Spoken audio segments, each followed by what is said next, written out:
Berita duka, aktor lawas Rudy Salam, kakak Roy Marten meninggal dunia.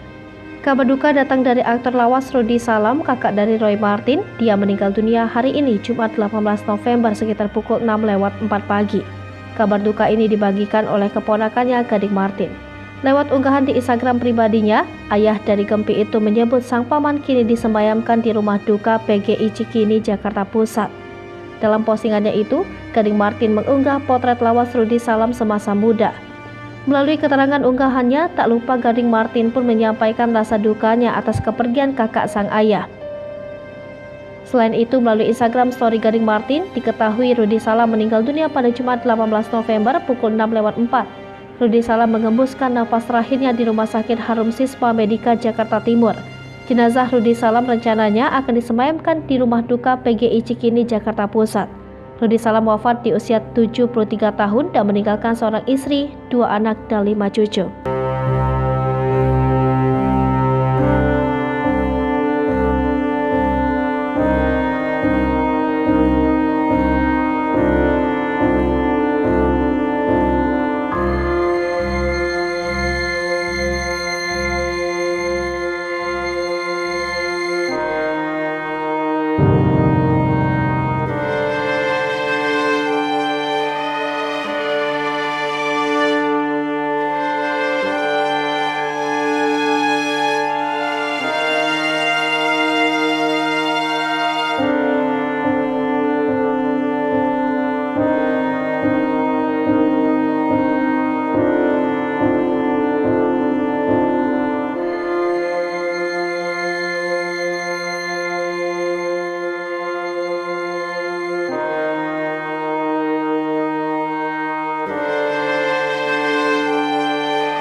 Pemirsa Sri Popo TV, jangan lupa komen, like, dan subscribe, serta tonton terus berita-berita terupdate lainnya ya.